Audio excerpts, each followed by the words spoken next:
سيدي أكتن تبني أدبان بالفضل لا تترجني نرى تدربيتي أكول أبني كنو أمس مامي نتسين تكبني الله أكبر yeroo tana keessa hiriyyaan akkanaa jiraachuu isaatu hedduu na ajjabe yeroo intirre tanaan gabaabsee katabee wanta jaraan ibsu jechan itti dhabe kan hafetu caala kanumaan haa gahu jaalalli isaanii kan bor ittiin najaa bahaniin haa ta'u waa'ee jaraa irraa waan guddaa barannaa hiriyyaa akkanaa eessatti arganna gaafii kanaaf deebii yeroo biraa laanna Hiriyaa tolfadhu hiree rabbi tolcha mammaatota hayyoota hadha ijoolleen kunniin nu garsiisan gochaan. Jazaakillaa jennaan nutis gama kennaan barattoota hundaaf nuuf taatan fakkeenya nama gaarii taanaan qabaa jabeeffadhu hiriyaan qabeenna. Allahu Akbar hamle Allahu Akbar. Waa'ee seenaa jaraa kanaan keessaa baana amma mushurroota xiqqoo waa jennaanii kottaamee nafaana lamaan hadda bultii walitti jaaratte mubaarakiif caaltuun numa badhaafamte gidiraa kokummaa har'a galaafatte. Mubaarakoon har'a mushurrummaa labse wanjoo singilummaa micciireetiin cabse hin baadhadhu jedhe harqoota kokummaa aboo baga buutee fuudhuunuu gootummaa. Caaltuunis kutteerti funyoo singilummaa hadha uffatteerti faaya mushurrummaa baga heerumte jennaan heerumuun qarummaa. Lamaan keessaniifuu dhaamsa takkan qaba yeroo tana keessa wal fuudhuun salphaadha wal horachuu jaba hadaraa amaanaa keessaa wal qaba. Bultii wasaasaadha jedhu manguddoonni wasaasaa jechuun kun akka hiika isaanii wanta namni lamaa uf jiddu qabatu kan tokko gadhiifnaan meeshaan jigeebatu.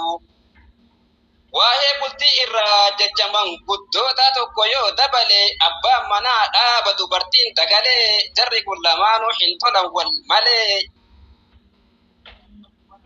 Sirrinnaaf qalbisaa dubbii tana jamaa gaafa dhaabni tole dagaleen hidhamaa bakka tanaan taanaan hin raafaman homaa.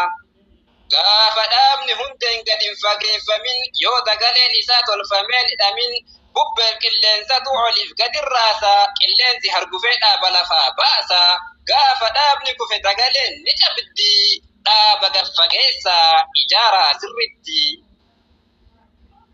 Allahu Akbar. Gaafa dhaabni tole dagaleen jabaata mana jalli tole gubbatti waa baata dubbiin bakka tana sirri itti yaada. Qalanneen sonaa misonni mana keessa wal fuudhuun salphaadha bulchuuf ol qopheessa galatooma waraabula.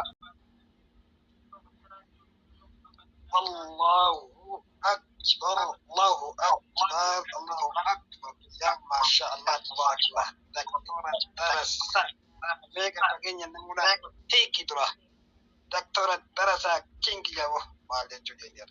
Ya masya Allah tabarakallah burasa keenya barataa keenya qara caleefi ashti kushume biqilaa majmuutu shurati namada madrasa wahdaniya inshallah markalni wahdaniyada majmuutu shurati wacha keessa tokkodha. Kanaafuu nu guddadhu nu mul'adhu karaan ati deemtu garteelaan milkiisiif haa ta'u qalamni kee barreessee hin fixatiin sammuun ta'e yaaddee burkitee inshallah taala hogga takka hin dhiphatiin jechaanii gaa asumaanuu heeki dura sagantaan keenya gaa yaa maashaallah lakkuma lakkaan gaa mi'aansa daranii oowwisi daranii jidduun gaa ustaada keenya baaba ustaad Rayyaan yaa maashaallah gorsaa fi abbaa dhaamsaa inshallah urjiiwwan isaaniitii wajjin gargaarra Muhammad dhufanii nu keessatti argamanidha. Inshallah mee gorsa isaanii mi'aawaa gabaabaa narraan turiin jechuudhaan asuma mee isaanoo. Assalamu alaikum warahmatullahi wabarakatuh. Kanarraan nu gaheef alhamdulillahi baga nagahaan iftan keessummoonni keenya nyaadhaa dhugaataa hin gaafatinaa beenya nyaata dhugaataa hin gaafatinaa binnaa. Isiniif haa dhufu ajajadhaa hundaa buna moshaayiidhaa ni maaluma dhugduu himadhaa nyaatarraa cuumamitiirraa fataa qeetan gammadaa moo ajajadhaa namoo filannoo keessanii achuma teessanii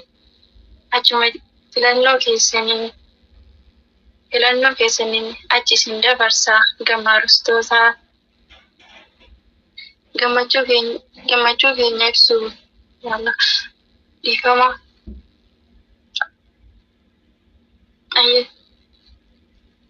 isiniif haa dhufu ajajadhaa hundaa buna moshaayiidhaa mee maaluma dhugduu himadhaa nyaatarraa cuumamichiirraa feetan gammadaa moo ajajadhaa namoo filannoo keessanii achuma teessanii achi isin dabarsaa gama arustoosaa. Gammachuu keenya ibsu kaani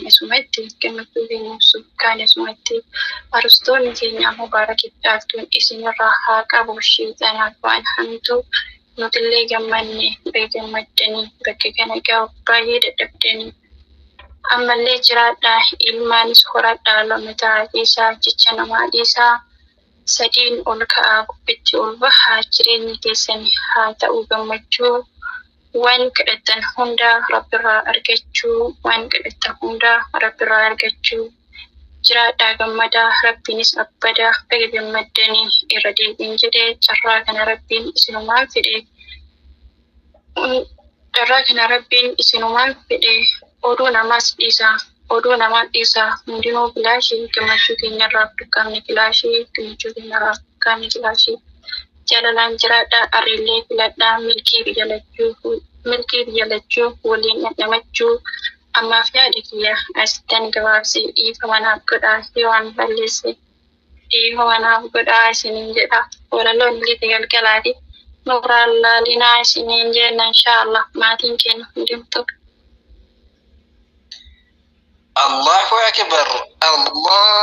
الله أكبر يا ما شاء الله تبارك الرحمن فجزاك الله خيرا وحسن الجزاء.